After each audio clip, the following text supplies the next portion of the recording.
മലയാള സിനിമയ്ക്ക് 300 കോടിയിലധികം കളക്ഷൻ. 10 വർഷങ്ങൾക്ക് മുൻപ് ആരെങ്കിലും ഇത് പറഞ്ഞാൽ കേൾക്കുന്നവർ പരിഹസിച്ച് ചിരിക്കുമായിരുന്നു. കാരണം അത്ര പരിമിത വൃത്തങ്ങളിൽ സഞ്ചരിക്കുന്ന ഒന്നായിരുന്നു മലയാളം ഫിലിം ഇൻഡസ്ട്രി.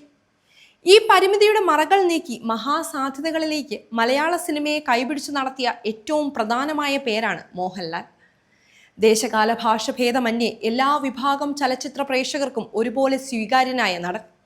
മലയാളത്തിലെ ആദ്യത്തെ 50 കോടി, 75 കോടി, 100 കോടി, 150 കോടി, 200 കോടി, ഇപ്പോൾ 300 കോടി സിനിമകളെല്ലാം ലാലിൻ്റെ സാന്നിധ്യമുള്ളതായിരുന്നു.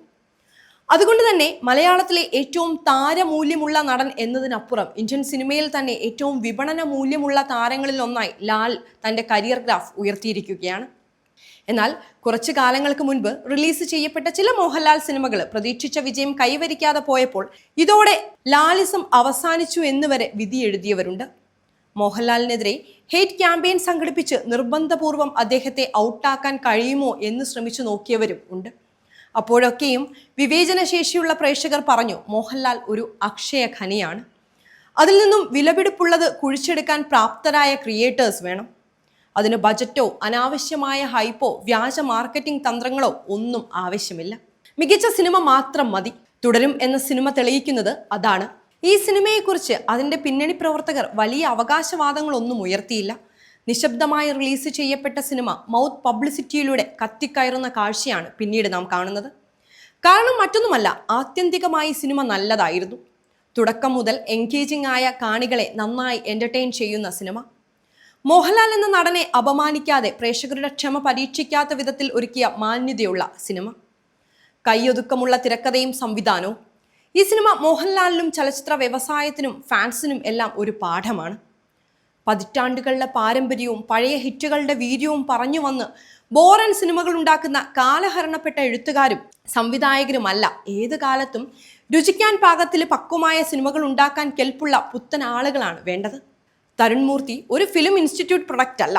അദ്ദേഹം ആരുടെയെങ്കിലും കീഴിൽ സഹസംവിധായകനായി നിന്ന് സംവിധാനം പഠിച്ചയാളുമല്ല. സിനിമകൾ കണ്ടു പഠിച്ചയാളാണ് അദ്ദേഹം.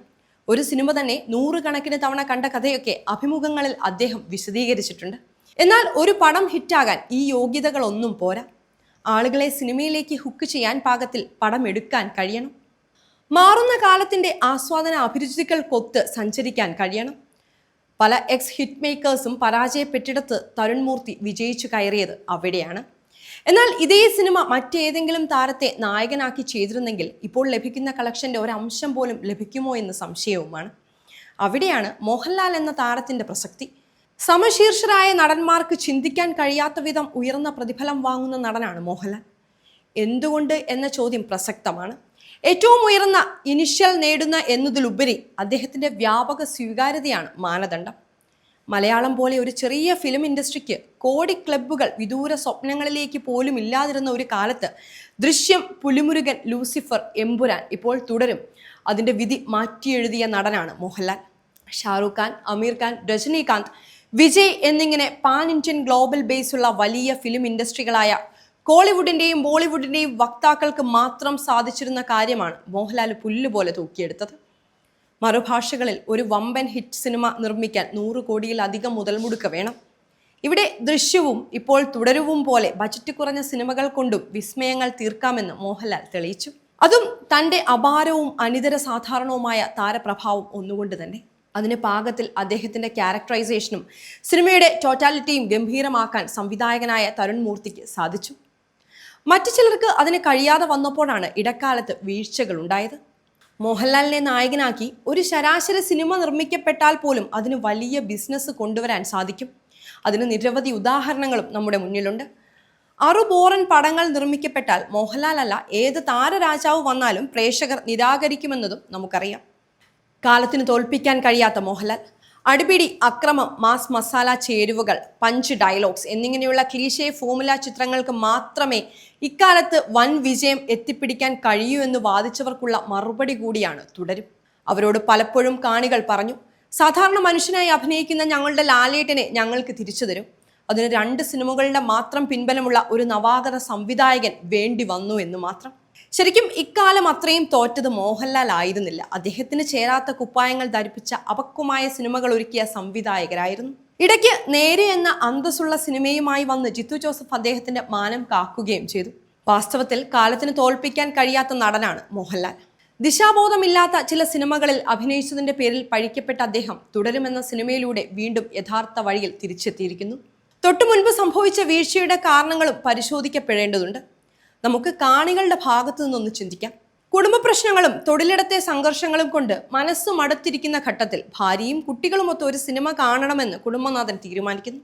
ഉയർന്ന വില കൊടുത്ത് ടിക്കറ്റ് എടുത്ത് തിയേറ്ററിൽ ഇരുന്ന് ആദ്യത്തെ കുറച്ച് സമയം AC-യുടെ തണുപ്പും നിർദോഷമായ പരസ്യങ്ങളും മറ്റുമായി സമയം കടന്നുപോയി. പെട്ടെന്ന് കാതടപ്പിക്കുന്ന ശബ്ദഘോഷങ്ങളോടെ സിനിമ തുടങ്ങുന്നു. കുത്തും വെട്ടും രക്തച്ചൊരിച്ചിലും വെടിവെപ്പും കാറുകൾ തമ്മിൽ കൂട്ടിയിടിക്കലും കൊല്ലും കൊലപാതകവും അതിക്രൂരമായ റേപ്പും ദ്വയാർത്ഥ പ്രയോഗങ്ങളും പച്ചത്തെറിയും എന്ന് വേണ്ട സിനിമ കാണാൻ വന്നവരുടെ ഉള്ള സമാധാനം കൂടി പോയി കിട്ടി. പടം എൻജോയ് ചെയ്യാൻ കഴിഞ്ഞില്ലെന്ന് മാത്രമല്ല, നെഞ്ചിടിപ്പും തലവേദനയും കൂടി. BP ചെക്ക് ചെയ്യണമെങ്കിൽ തിയേറ്ററിൽ നിന്ന് പുറത്തു പോകണം. ഭാര്യ കുട്ടികളുടെ തല പിടിച്ച് താഴ്ത്തി വെക്കുന്നതും ഒരു കുട്ടി കണ്ണടച്ചു പിടിച്ചിരിക്കുന്നതും കണ്ടു. പടം പകുതിയാകും മുൻപ് വീട്ടിൽ പോയാലോ എന്ന് ഭാര്യ ചോദിച്ചു. ഏതായാലും ടിക്കറ്റ് എടുത്തതല്ലേ, കണ്ടിട്ട് പോകാമെന്ന് ഭർത്താവ് പറഞ്ഞെങ്കിലും അദ്ദേഹത്തിനും ആ കാഴ്ച അരോചകമായിരുന്നു. മേലിലിനെ തിയേറ്ററിലേക്കില്ല എന്ന് പുതിയ തീരുമാനത്തോടെയാണ് അന്ന് മടങ്ങിയത്. ഈ ദുരന്തം അദ്ദേഹം സുഹൃത്തുക്കളുമായി പങ്കുവച്ചപ്പോൾ അവരുടെയും പ്രതികരണം സമാനം. OTT-യിലും മറ്റും അധികം വൈകാതെ പുതിയ സിനിമകൾ കിട്ടുമെന്നിരിക്കെ ആളുകൾ തിയേറ്ററിൽ പോയി കുടുംബസമേതമുള്ള ചില നല്ല നിമിഷങ്ങൾക്ക് വേണ്ടിയാണ്. സമാധാനത്തോടെ ഇരുന്ന് കുറച്ച് സമയം ചിലവഴിക്കുക എന്ന ആഗ്രഹ സാക്ഷാത്കാരത്തിനാണ് പലരും ഇല്ലാത്ത കാശുണ്ടാക്കി തിയേറ്ററുകളിൽ എത്തുന്നത്. എന്നാൽ ചില സിനിമാ പ്രവർത്തകർക്ക് ഈ മനഃശാസ്ത്രം അറിയില്ല. അവർ പറയുന്നത് യൂത്തിനിഷ്ടം വയലൻസ് കുത്തിനിറച്ച ഡാർക്ക് സിനിമകളാണ് എന്നാണ്. ആ ജനുസിലുള്ള ചില സിനിമകൾ വിജയിച്ചതോടെ അക്രമാസക്ത സിനിമകൾ ഇറക്കാൻ ആളുകൾ മത്സരിച്ചു തുടങ്ങി. ഫലമോ പിന്നീട് പുറത്തു വന്ന പല വയലന്റ് പടങ്ങളും തിയേറ്ററിൽ മാർക്ക് വാങ്ങിയില്ലെന്ന് മാത്രമല്ല, മുടക്കുമുതലിന്റെ ഒരംശം പോലും തിരിച്ചു പിടിച്ചതുമില്ല. എന്നാൽ ഇതുകൊണ്ടൊന്നും പല സിനിമാക്കാരും വെറുതെ ഇരിക്കുന്നില്ല.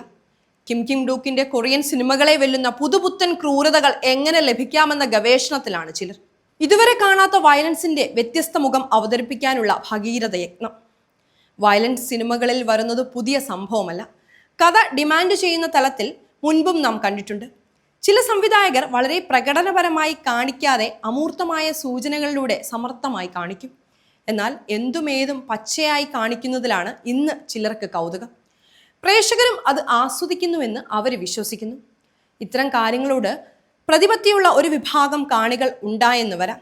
എന്നാൽ മഹാഭൂരിപക്ഷവും തിയേറ്ററിൽ വരുന്നതും OTT-യിൽ പോലും സിനിമ കാണുന്നത് അക്രമം ആസ്വദിക്കാനല്ല. അല്ലെങ്കിൽ തന്നെയും ആസ്വദിക്കപ്പെടേണ്ട ഒന്നാണോ വയലൻസ്? അക്രമം ആഘോഷമായി കാണുന്നവർ മാനസിക നില തെറ്റിയവരാണെന്ന് നമുക്കറിയാം. സമൂഹത്തിൽ നിന്നും കുടുംബാന്തരീക്ഷത്തിൽ നിന്നുമെല്ലാം അക്രമവും ക്രൂരതയും തുടച്ചു നീക്കാനാണ് വിവേകമുള്ളവർ ശ്രമിക്കുന്നത്. എന്നാൽ എല്ലാ പരിധികളും ലംഘിച്ചുകൊണ്ട് അക്രമം സിനിമയിൽ വാഴ്ത്തപ്പെടുന്നു. സെൻസർ ബോർഡ് പോലുള്ള സംവിധാനങ്ങൾ എന്തുകൊണ്ടോ ഇതിന് നേർക്ക് കണ്ണടയ്ക്കുന്നു. എന്നാൽ പുറമേ പറയുന്നില്ലെങ്കിലും വലിയ വിഭാഗം വരുന്ന സിനിമാ പ്രേമികൾ ഈ ദുരവസ്ഥയിൽ ദുഃഖിതരാണ്. എന്നാൽ അവർക്ക് പ്രതികരിക്കുന്നതിനും തിരുത്തുന്നതിനും ചില പരിമിതികളുണ്ട്.